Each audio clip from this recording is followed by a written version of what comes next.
노승에게서 받은 3개의 호리병. 그것은 희망인 동시에 막내 결의 어깨를 짓누르는 마지막 책임감이었습니다. 집으로 돌아온 결의 눈빛은 이전과 달랐습니다. 더는 형들 뒤에 숨던 유약한 막내가 아니었지요. 그는 이 지옥 같은 현실을 끝맺어야 할 이 가문의 마지막 파수꾼이었습니다. 결은 섣불리 움직이지 않았습니다. 형들의 실수는 성급함에 있었음을 그는 똑똑히 보았으니까요. 그는 며칠간 아무것도 모르는 척 그저 말없이 열한의 행동거지를 살폈습니다.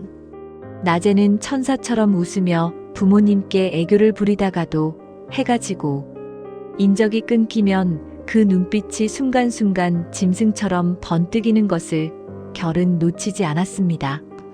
입술을 훔치는 혀의 놀림이 어찌나 교활한지 마치 피맛을 다시는 듯하여 보는 이의 등골을 서늘하게 만들었지요. 마침내 결전의 밤이 다가왔습니다. 보름달이 휘영청 밝아 그림자마저 선명한 밤. 결은 부모님께 마지막으로 고하기로 마음먹었습니다. 아버님, 어머님, 소자, 결입니다. 이 밤중에 무슨 일이냐? 어서 잠이나 잘 것이지. 막내 결 무릎을 꿇으며 오늘 밤 외양간에 무슨 일이 벌어지는지 제 두 눈으로 똑똑히 확인시켜 드리겠습니다. 부디 소자를 한 번만 믿어주십시오. 이것이 마지막 간청입니다. 아가, 너까지 왜 그러느냐? 내 형들처럼 되고 싶은 게야. 그 가엾은 것을. 오늘 밤이 지나면 무엇이 진실이고 무엇이 거짓인지 아시게 될 것입니다. 그저 지켜만 봐주십시오. 결의 눈빛에서 차마 거스를 수 없는 무언가를 느꼈던 걸까요? 김진사 부부는 마지못해 아들을 따라 나섰습니다. 세 사람은 대청마루 기둥 뒤 어둠 속에 몸을 숨기고 외양간 쪽을 예의주시했습니다. 시간이 얼마나 흘렀을까? 사방이 죽은 듯 고요해지고 부부가 슬슬 짜증을 내며 돌아가려 할 때였습니다. 사박, 사박. 마른 짚을 밟는 소리가 점점 가까워진다. 하얀 소복 차림의 열한이었습니다. 달빛을 받아 그 모습이 어찌나 청초하고 아름다운지 이씨 부인은 저도 모르게 중얼거렸지요. 저것 보셔요, 여보. 우리 열한이가 잠이 안 와 달구경을 나왔나 봅니다. 저리 고운 것을. 허나 그 말이 채 끝나기도 전에 모두의 눈앞에서 경악스러운 광경이 펼쳐졌습니다. 외양간에 다다른 열한이 묶여있는 어미 소의 배 밑으로 스르르 기어들어가는 것이 아니겠습니까? 그러더니 인간의 것이라고는 믿을 수 없는 낮고 굶주린 짐승의 소리가 열한의 목구멍에서 새어나왔습니다. 이내 가냘픈 팔이 부풀어 오르며 시커먼 털이 돋아나고 얌전하던 손톱은 한 뼘은 좋게 될 법한 날카로운 발톱으로 변해 소의 배를 그대로 찢어발겼습니다. 푸드득 살점이 찢어지는 소리, 소의 고통스러운 울음소리. 그 광경이란 차마 눈뜨고 볼 수 없는 생지옥이었습니다. 인간의 탈을 벗어던진 요물은 소의 뱃속에 머리를 쳐박고 아직 온기가 식지 않은 뜨끈한 간을 개걸스럽게 파먹기 시작했습니다. 붉은 피가 사방에 튀고 질겅질겅 생간을 씹는 소리가 밤의 정적을 갈기갈기 찢어놓았습니다. 저것이 무엇이냐? 열하나? 아니다. 저건 내 딸이 아니다. 너무도 엄청난 충격에 김진사 부부는 그 자리에 얼어붙어 버렸습니다. 바로 그때 피로 범벅이 된 얼굴을 쳐든 여운우이가 기둥 뒤에 숨은 세 사람을 발견하고는 섬뜩하게 웃었습니다. 피 묻은 입꼬리가 귀 밑까지 찢어지며 드러난 새하얀 이빨. 그 모습에 마침내 결이 소리쳤습니다. 저것 보십시오. 저것이 아버님, 어머님이 그리도 싸고 돌던 열한이의 진짜 모습입니다. 그 소리에 여운우이는 기다렸다는 듯 가녀린 소녀의 목소리로 울부짖기 시작했습니다. 아, 아버님, 어머님, 오라버니가 저를 이리 만들었습니다. 제가 너무 배가 고파서. 흑흑. 아니, 글쎄 이게 무슨 말입니까? 눈앞에 펼쳐진 끔찍한 진실 앞에서도 여우의 눈물.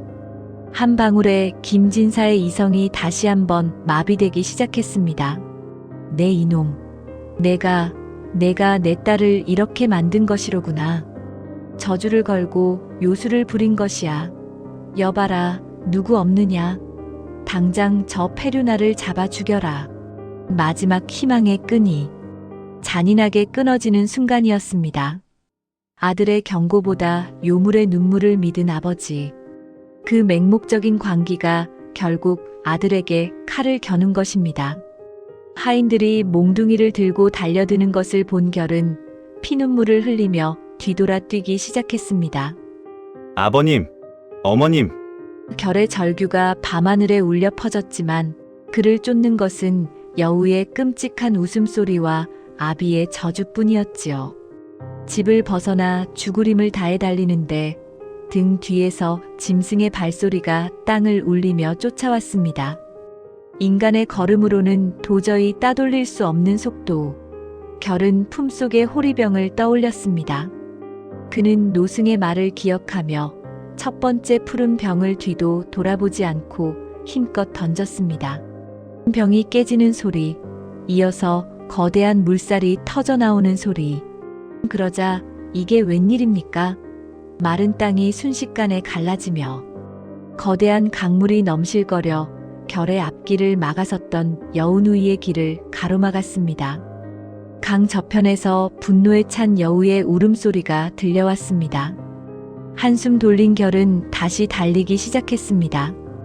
허나 그 기쁨도 잠시 얼마나 갔을까. 강을 건넌 여우가 다시금 맹렬한 기세로 쫓아오는 것이 아니겠습니까? 결은 망설임 없이 두 번째 붉은 병을 던졌습니다. 병 깨지는 소리, 날카로운 가시덤불이 순식간에 자라나는 소리. 이번에는 땅에서 사람 키만 한 가시덤불이 빽빽하게 솟아나 거대한 벽을 만들었습니다. 덤불에 몸이 꿰인 여우가 지르는 비명은 차마 인간의 것이라 할 수 없었지요. 또다시 위기를 넘긴 결. 허나 그는 알고 있었습니다. 이것은 시간을 버는 것일 뿐, 이 밤의 비극은 아직 끝나지 않았다는 것을. 그리고 자신이 도망친 사이 집에 홀로 남겨졌을 부모님의 아니가 미치도록 걱정되기 시작했습니다. 결이 필사적으로 도망치는 사이 김진사 댁 안채에서는 또 다른 지옥의 막이 오르고 있었습니다. 아들마저 적으로 돌린 김진사와 이씨 부인. 그들은 이제 이 집에서 자신들을 지켜줄 마지막 방패를 제 손으로 내친 셈이었지요.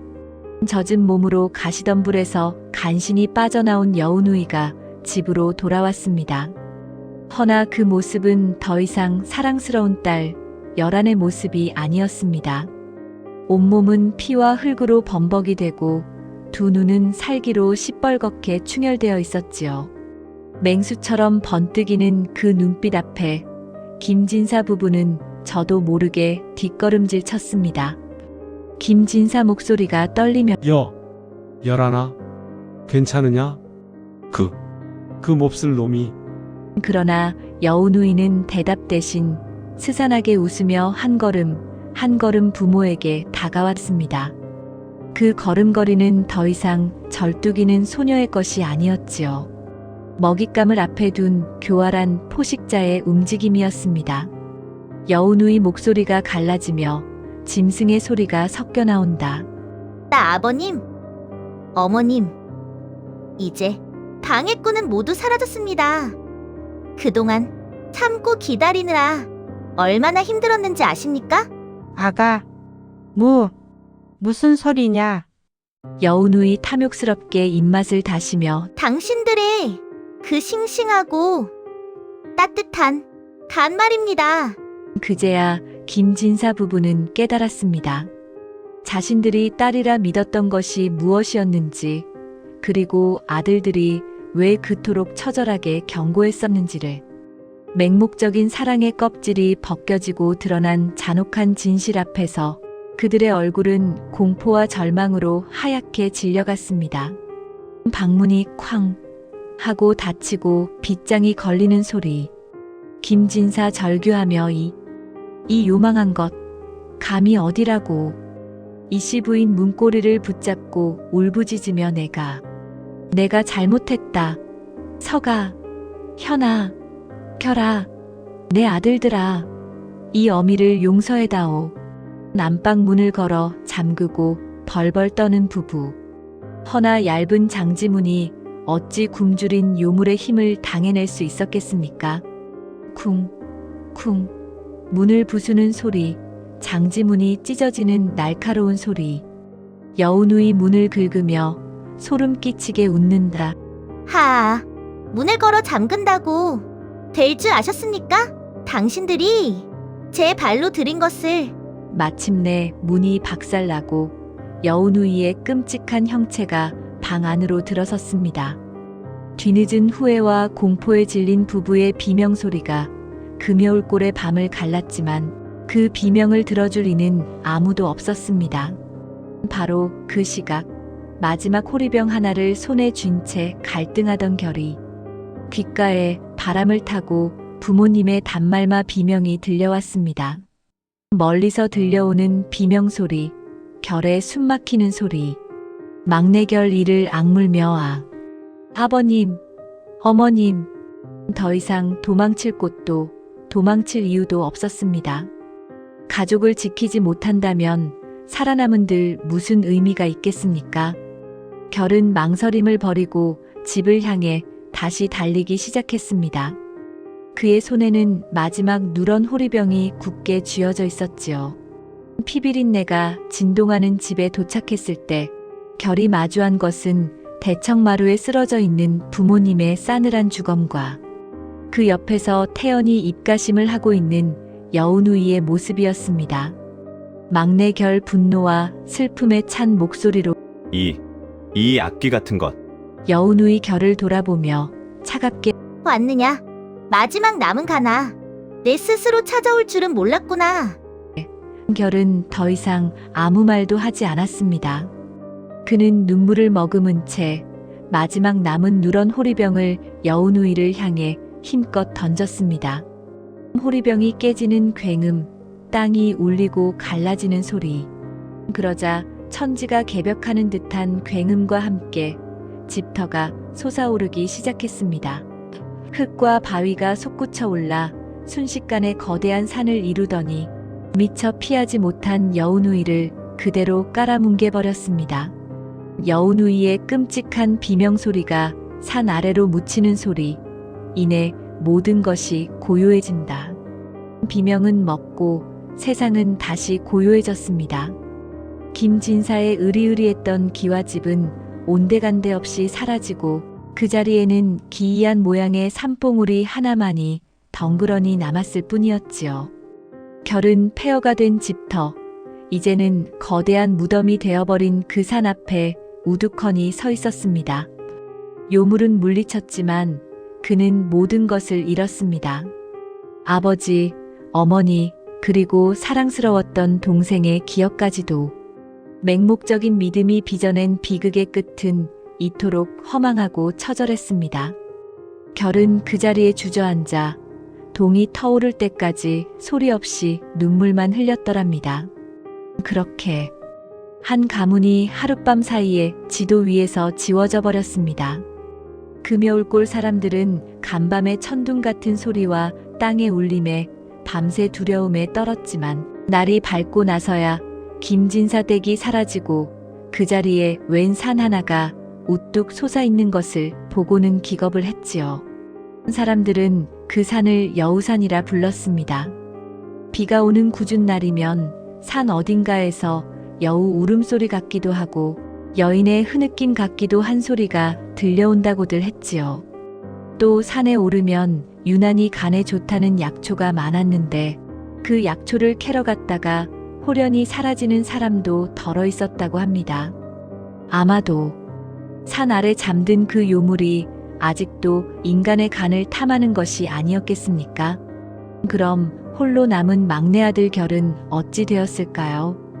이야기는 여기서 몇 갈래로 나뉩니다. 어떤 이는 결이 실성하여 평생을 여우산 주위를 맴돌며 울고 다녔다고도 하고, 어떤 이는 쫓겨났던 두 형을 찾아가 모든 사실을 알리고 함께 정처 없는 유랑길에 올랐다고도 합니다.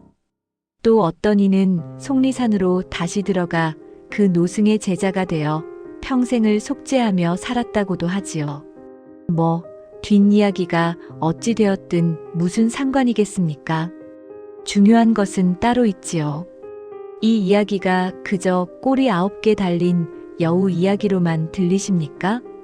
허허. 저는 그리 생각하지 않습니다. 이것은 믿음에 대한 이야기입니다. 눈과 귀를 닫아버린 맹목적인 믿음이 어떻게 진실을 좀먹고 이성을 마비시키며 가장 사랑하는 이들을 파멸로 이끄는지에 대한 무섭고도 서글픈 기록이지요. 김진사 부부가 그토록 원했던 딸이라는 행복. 그 간절한 욕망이 바로 여우가 파고들 가장 연약한 틈이었던 겁니다. 어쩌면 우리 마음속에도 저마다의 여우누이가 한 마리씩 살고 있는지도 모릅니다. 이것만은 절대 옳다, 내 생각은 틀림없다고 믿어버리는 순간 그 믿음이 진실의 눈을 가리고 어느새 우리 간을 노리고 있는지도 모를 일이지요. 그러니 여러분, 혹여 살다가 무언가를 너무나 간절히 믿고 싶어질 때 한 번쯤은 뒤를 돌아보십시오. 혹시 내 등 뒤에서 나도 모르는 꼬리 하나가 스윽 자라나고 있는 것은 아닌지 말입니다. 자, 오늘 제가 들려드릴 사람의 간을 탐한 여우 누이 이야기는 여기까지입니다.